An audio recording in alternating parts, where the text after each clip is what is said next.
Marty's bright spirits returned. I tucked him into bed, and just before he fell asleep, he looked up at me and said, "Mom, Kenny didn't see me." I'm sure he didn't see me. That Christmas Eve, I went to bed unhappy and puzzled. It seemed such a cruel thing to happen to a little boy who was doing what the Lord wants us all to do, giving to others, and giving in secret at that. I did not sleep well that night. Somewhere deep inside, I must have been feeling the disappointment that Christmas Eve had come and it had been just an ordinary, problem-filled night, no mysterious enchantment at all. But I was wrong. By morning, the rain stopped and the sun shone. The streak on Marty's face was red, but I could tell that the burn was not serious. We opened our presents, and soon, not unexpectedly, Kenny was knocking on the door, eager to show Marty his new compass and tell about the mystery of its arrival. It was plain that Kenny didn't suspect Marty at all. And while the two of them talked, Marty smiled and smiled. Then I noticed while the two boys were comparing their Christmases, nodding and gesturing and chatting away, Marty was not cocking his head when Kenny was talking. Marty seemed to be listening with his deaf ear. Weeks later, a report came from the school nurse verifying that Marty and I already knew. Marty now has complete hearing in both ears. How Marty regained his hearing and still has it remains a mystery. Doctors suspect that the shock from the electric fence was somehow responsible. Perhaps so. Whatever reason, I am thankful to God for the good exchange of gifts that was made that night. So you see, strange and wonderful things still happen on the night of our Lord's birth. And one does not have to have a clear night in order to follow a fabulous star.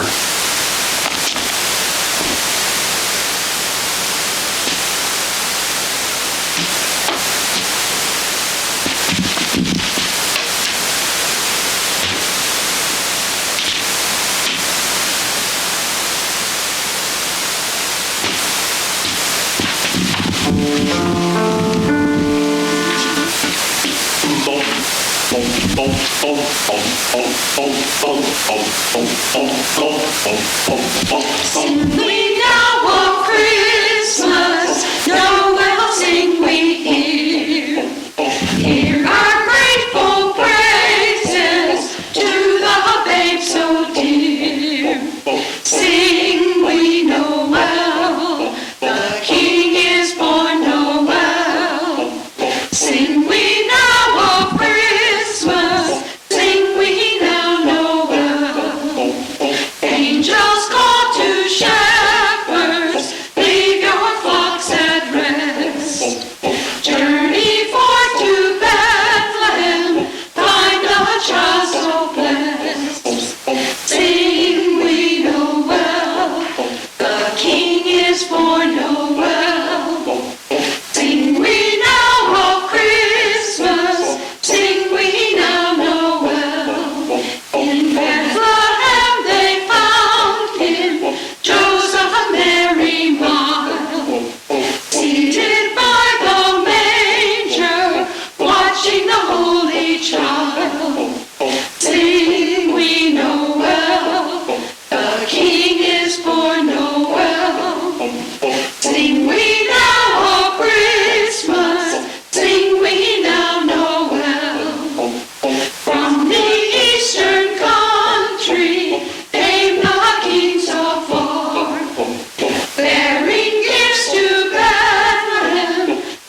Wally was 9 that year, in the 2nd grade.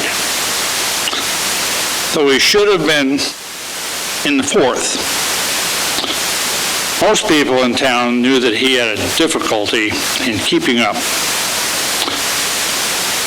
He was big and clumsy, slow in movement and mind. Still, Wally was well liked by the other children in the school, all of whom were smaller than he, though the boys had trouble hiding their irritation when Wally would ask to play ball with them, or play any game for that matter in which winning was most important. Most often they would find a way to keep him out, but Wally would hang around anyway. Not sulking, just hoping. He was always a helpful boy, a willing and smiling one, and the natural protector, paradoxically, of the underdog.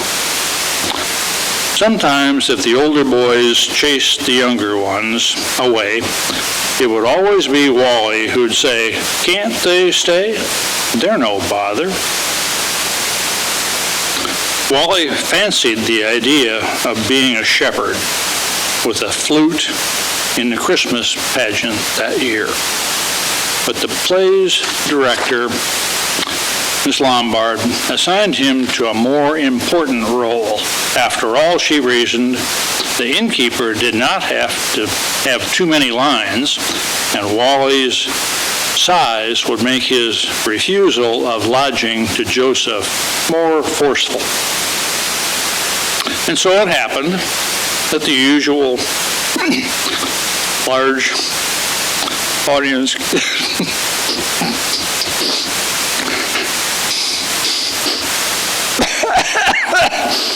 gathered for the town's yearly extravaganza of crushes, beards, crowns, halos, and whole stage full of squeaky voices.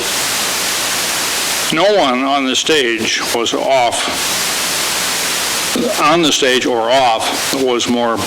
caught up in the magic of the night than Wallace Perling.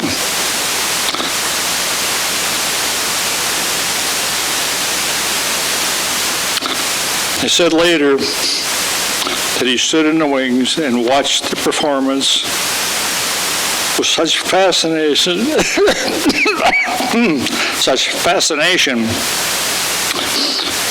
that from time to time, Miss Lombard had to make sure he didn't wander on stage before his cue. Then the time came when Joseph appeared, slowly, tenderly guiding Mary to the door of the inn. Joseph knocked hard on the wooden door, sent into the painted backdrop. Wally, the innkeeper, was there, waiting.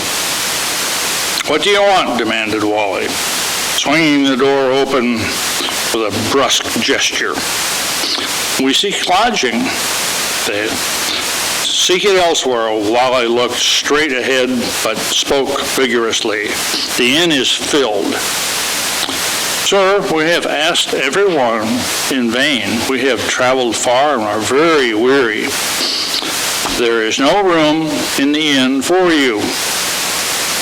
Wally looked properly stern. "Please, good innkeeper, this is my wife, Mary. She is heavy with child and needs a place to rest. Surely you must have one small corner for her. She is so tired." Now, for the first time, the innkeeper relaxed his stiff stance and looked down at Mary. With that, there was a long pause. long enough to make the audience a bit tense with embarrassment. "No, be gone," the prompter whispered from the wings. "No," Wally repeated automatically, "be gone." Joseph placed his arm around Mary, and Mary laid her head on her husband's shoulder, and the two of them started to move away. The innkeeper did not return inside, however. Wally stood there in the doorway, watching the forlorn couple. His mouth was open.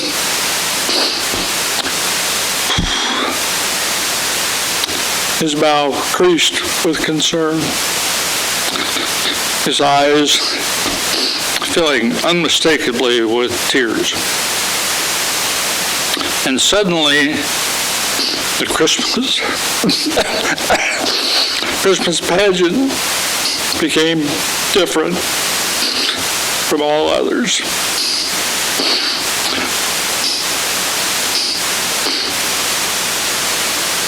"Don't go, Joseph,"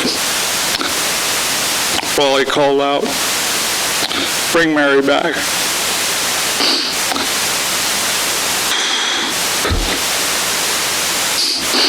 And Wallace Perling's face grew into a bright smile. You can have my room."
The Legend of the Poinsettia, retold by Alice Gray. On a Christmas Eve in a small town on the border of Mexico, the light from a dozen candles glowed through a single window of the old adobe church. For years, it had been the custom that families would bring a gift on that holy night in remembrance of the Christ child. From the oldest to the youngest, each family member reverently approached the nativity scene, bowed in adoration, and placed a gift by the altar. One night, a young orphan boy stood alone outside the church door. He desperately wanted to go in and join the other families who were laying their gifts at the altar, but he was too poor and had nothing to give. As he stood near the window, he had heard music coming from the church organ. As he listened to the beautiful melody, his tender heart was touched with the wonder of Christmas, and he knelt down alone outside the church and bowed his head in prayer. When the music stopped, he stood up again, thinking he would start walking back to the orphanage. To his amazement, there in the spot where he had knelt to pray, a beautiful plant with scarlet leaves and a tiny yellow flower in its center was blooming. He had never seen anything as beautiful as that flower.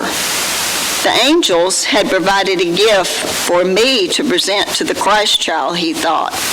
Gently lifting the plant, the young boy then carried the plant into the church, bowed before the manger, and laid it near the altar with the other gifts. Every year after that, that plant bloomed at Christmas time with brilliant red leaves and around tiny yellow flowers. The people of the town called it the flower of the holy night. A kind family by the last name of Poinsettia eventually adopted the little boy, and he grew up to be very successful in his business. Years later, he returned to the little village he remembered so fondly to help build a new church and school. In return for his generosity, the people from the town gave him a special gift.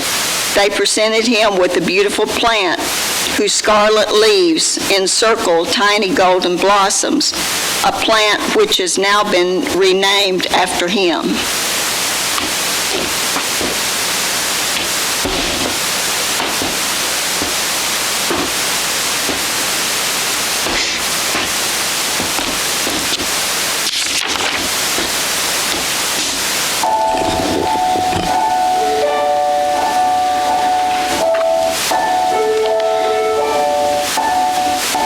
Shall I gather in rose?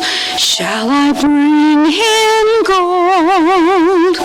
Shall I shower diamonds, white hot, bright cold? Shall I spangle jewels like stars above? Give him laughter, bring peace-filled laughter, offer him warm laughter and love. Shall we gather emeralds? Shall we bring him gold? Shall we shower diamonds, white hot, bright cold? Shall we spangle jewels like stars above? Give him laughter, bring peace-filled laughter, offer him warm laughter and love. Simple, soft gifts, gentlest of hearts, kindness he'll use as he leads. So give him these gifts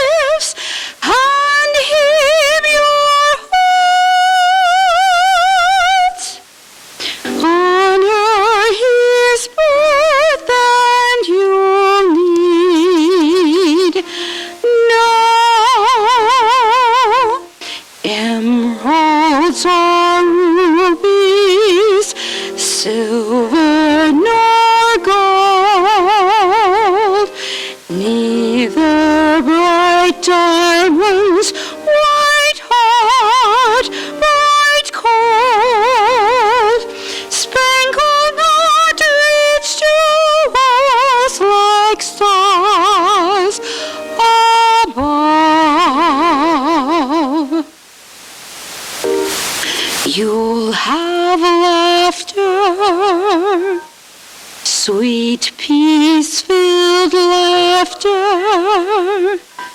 simple warm laughter and love.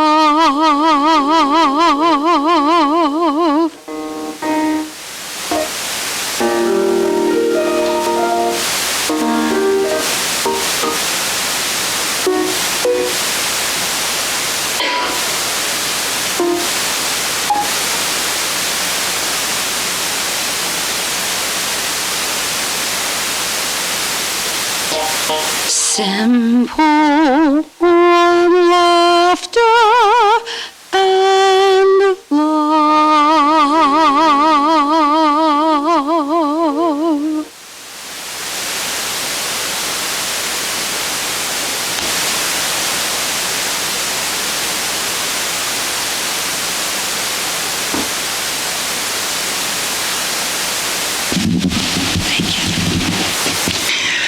The Ivory and Gold Tablecloth by Howard C. Shade. At Christmas time, men and women everywhere gather in their churches to wonder anew at the greatest miracle the world has ever known. But the story I like best to recall was not a miracle. Well, not exactly.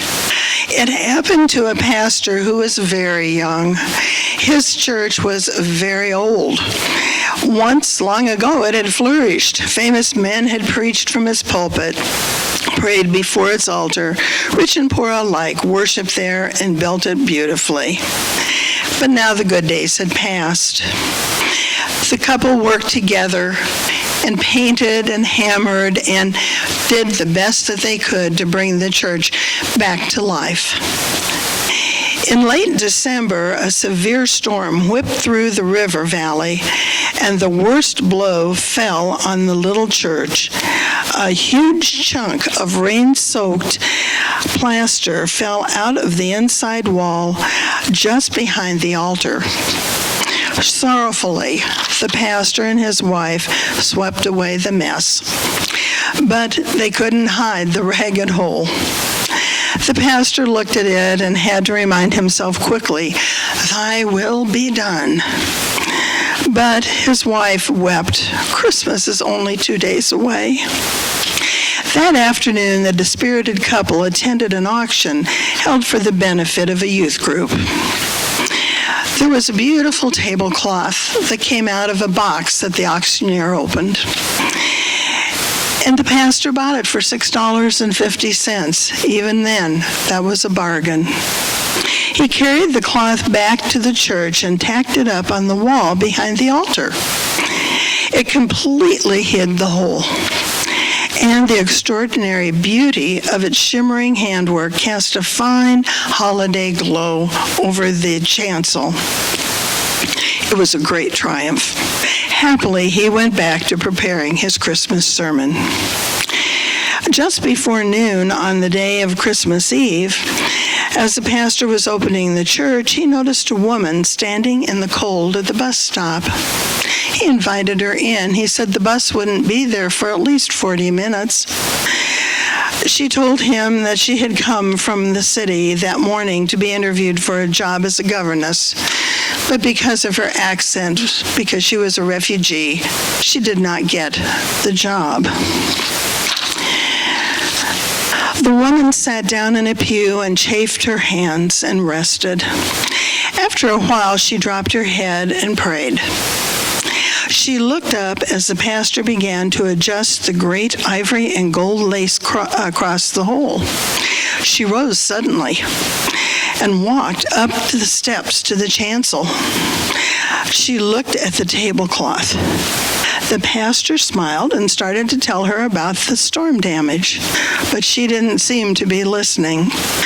She took up a fold of the cloth and rubbed it between her fingers. "It's mine," she said. "It is my banquet cloth." She lifted the corner and showed the surprised pastor that there were initials monogrammed on it. "My husband had that cloth made especially for me in Brussels. There could not be another like it." For the next few minutes, the woman and the pastor talked excitedly together. She explained that she was Vietnamese, that she and her husband had opposed Nazis and decided to leave the country. They decided to go separately. She went first, and he waited to take their household possessions and get them sent before he came. Unfortunately, she had not ever seen him again and had wandered the towns looking for a job, looking for a place to be. I have always felt that it was my fault, she said, to leave without him. He said, perhaps these years of wandering have been my punishment. The pastor tried to comfort her and urged her to take the cloth with her, but she refused. Then she went away.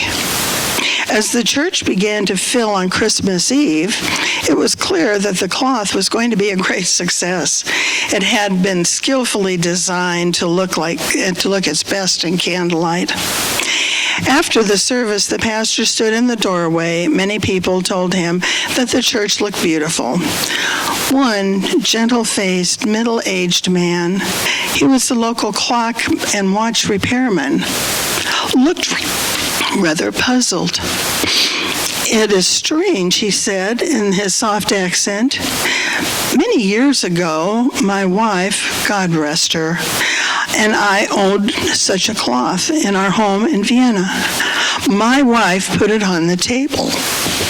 Here he smiled, only when the bishop came to dinner. The pastor suddenly became very excited. He told the jeweler about the woman who had been in the church earlier that day. The startled jeweler clutched the pastor's arm. Can it be? Does she live? Together, the two got in touch with the family who had interviewed her. Then, in the pastor's car, they started for the city, and as Christmas Day was born, this man and his wife, who had been separated through so many saddened Yuletides, were reunited. To all who heard this story, the joyful purpose of the storm that knocked a hole in the wall of the church was now quite clear. Of course, people said it was a miracle. And I think you will agree, it is the season for it.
Sing we